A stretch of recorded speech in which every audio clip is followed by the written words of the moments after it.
안녕하세요. 포인트 성형외과 박남석 원장입니다. 여러분의 좋아요, 구독, 알람 설정을 꼭 부탁드리겠습니다. 여러 번 수술을 했는데도요, 쌍꺼풀이 계속 풀리는 환자분의 경우입니다. 실제적으로 쌍꺼풀이 느슨해진 거죠. 그런데 이렇게 쌍꺼풀이 풀리는 건요, 저희 성형외과 전문의 시험에서도 항상 단골 문제 중에 하나입니다. 주관식으로 쌍꺼풀이 풀리는 이유를 5가지 이상 쓰라, 이런 식으로 시험 문제가 나오는데, 눈 뜨는 힘이 약한 경우, 피부가 두꺼운 경우, 이런 여러 가지 이유가 있는데, 마지막에 한번 풀린 눈도 원인에 들어갑니다. 그러니까 알 수는 그 원인을 명확하게, 여러 요인의 복합이겠죠. 한번 풀린 눈도 언제든지 쌍꺼풀이 풀릴 수 있는 소인을 가지고 있다고 보고, 그 자체를 원인으로도 보기도 합니다. 그래서 우리가 여러 번 풀린 눈은요, 그에 대한 소인이 명확한 경우, 만약에 안검 하수가 있어서 눈을 잘 못 뜨는데 쌍꺼풀이 이렇게 효과적으로 들어가서 접힐 수가 없겠죠. 혹은 너무 피부가 두꺼우면 잘 풀리겠죠. 혹은 지방이 너무 많거나 옆에 빵빵하게 많거나, 그런 눈들은 사실 쌍꺼풀이 풀릴 확률이 높습니다. 왜 수술을 했는데 쌍꺼풀이 풀리냐? 그러면 이제 의사가 상당히 이제 곤혹스럽죠. 수술을 해서 환자분한테 고생을 시켰는데 결과가, 쌍꺼풀이 풀리는 결과가 나올 수 있습니다. 그런데 이는 통제할 수 있는 부분은 아닙니다. 이를 최소화하기 위해서 의사들이 지방을 어느 정도 제거하고, 피부를 늘어진 피부를 절제하고, 안검하수나 눈 뜨는 힘이 좀 약한 경우에 눈매 교정으로 이를 좀 강하게 뜨게 하게끔 바꿔주고, 그런 방식으로 쌍꺼풀이 풀릴 확률만을 줄이는 겁니다. 환자분들은 이제 성형외과에서 마치 미장원에서 미용실에서 머리를 하듯이 성형외과에서 아름다움을 위해서 수술을 하니까 의료라는 행위 자체를 좀 망각하시는 경우가 있습니다. 사실 미용실에서도 파마가 잘못 나오는 경우가 있죠. 그런데 성형외과는 의료입니다. 환자분들이 이제 자기가 원하는 그런 결과를 다 얻고 싶어 하는 건 인지상정이겠죠. 하지만 우리가 사람이 바뀔 수 없는 것처럼 본인이 가진 구조적인 한계나 역량은 분명히 존재합니다. 성형외과 의사로서 참 어려운 부분이기도 하지만, 환자분이 오셨는데 한계점이 이러이러하다라고 말씀을 꺼내는 게 상당히 어려운 부분입니다. 이제 그냥 저는 말씀을 드리는데요, 구조적으로 완전히 맞출 수 없다, 그런 식으로 말씀을 드리는데, 또 풀릴 수 있다, 모든 건 확률에 의해서 존재한다. 어떤 의사도, 만약 확률의 이야기를 하자면, 어떤 의사도 수술을 했는데 염증이 생길 확률을 제로로 만들 수 있는 의사는 없습니다.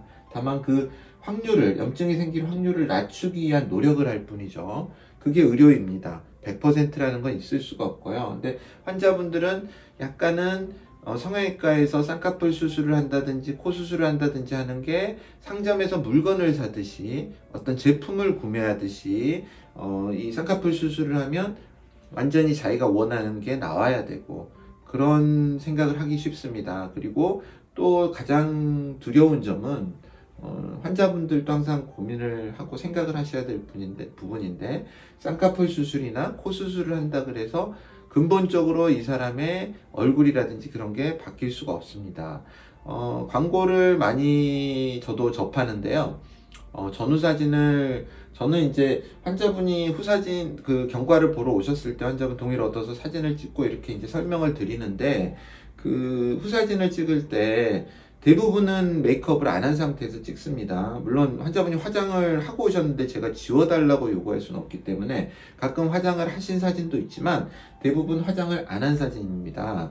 그래서 전후라는 게 이제 화장을 했느냐 안 했느냐에 따라서도 너무나도 많은 차이가 있고요. 그런데 저도 광고를 보다 보면 사람이 바뀐 것처럼 전후를 볼 수 있습니다. 물론 이제 양악 수술이라든지 그런 거는 선천적으로 완전히 다른 구조를 만들어 버리기 때문에 얼굴 자체가 운전면허증을 바꿔야 될 정도로, 혹은 주민등록증 사진을 바꿔야 될 정도로 바뀌는 그런 수술도 있습니다. 하지만 눈코라든지 이런 일반적인 성형수술은 절대 그렇게 바뀔 수가 없습니다. 그런데 전후 사진을 보면 후사진이 다 풀 메이크업이 돼 있고, 또 심지어는 뽀샵 같은 걸 한 것 같은 그런 느낌을 받는 사진들도 많습니다.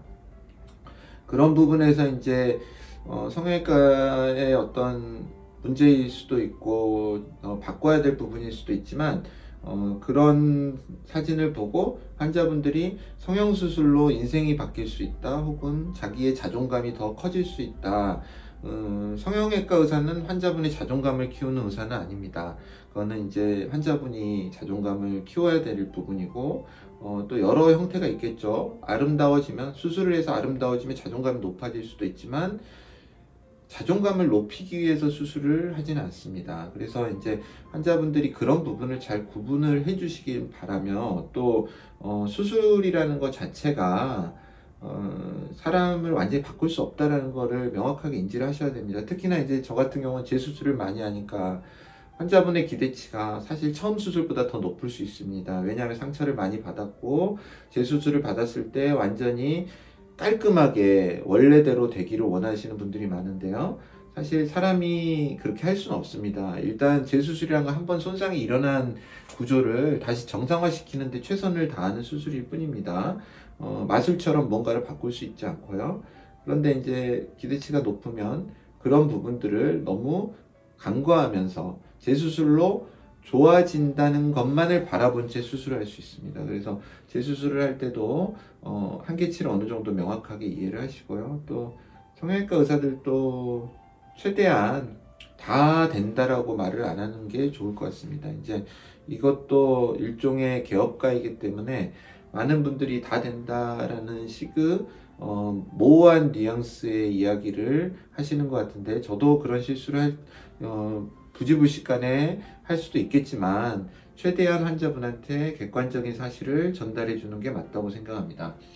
어찌됐든 간에 환자분은 여러 번 풀려서 다시 라인을 잡았고요. 또 그 부분은 제가 통제할 수 없다고 말씀을 드렸고, 다시 잡았을 때 또 풀릴 수 있다는 걸 항상 언급을 해야 됩니다. 여러 번 풀린 눈은 또 풀릴 수가 있습니다. 이제 매몰법의 경우에도 수차례 풀린 경우에 매몰을 여러 번 하는 경우도 있습니다. 그래서 환자분들도 쌍꺼풀의 풀림이라는 게 언제든지 일어날 수 있고, 최대한 그 풀림을 방지하기 위해서 눈을 비빈다거나 메이크업을 할 때 좀 라인을 따라서 길을 들인다는 그런 느낌으로 메이크업을 하고 좀 주의를 하는 게 좋습니다. 우리가 몸에서도 염증이 납니다. 자기 것도, 내가 가지고 있는 것도 염증이 나요. 위염도 생길 수 있고. 그런데 의사가 수술을 한 부분은 당연히 더 문제가 생길 확률이 더 높겠죠. 코 수술을 했다 칩시다. 코 수술을 했을 때 여기 보형물이 들어갔는데요. 이물질이죠. 남은 거죠. 더 소중히 해야 됩니다. 우리가 몸 건강을 위해서 영양제도 먹고 평상시에 주의를 많이 하죠. 마찬가지입니다. 뭔가 보형물이 들어있거나 혹은 수술을 받았을 때는 이것이 완전히 자리 잡기까지는 굉장히 주의를 해야 됩니다. 그래서 쌍꺼풀의 풀림도 의사가 수술을 잘 해주는 것도 중요하겠지만 관리의 측면도 꼭 생각을 하셔야 될 것 같습니다. 수술 후에 일주일째라서 아직 뭔가 부기가 있습니다. 라인은 보다 더 견고하게 잡았고요. 쉽게 풀릴 것 같지는 않지만 여러 가지를 좀 설명하기 위해서 전후 사진을 보여드렸습니다. 감사합니다. 포인트 성형외과 박남석 원장이었습니다. 여러분의 좋아요와 구독이 저에게 큰 힘이 됩니다. 좋아요를 꾹 눌러주세요. 감사합니다.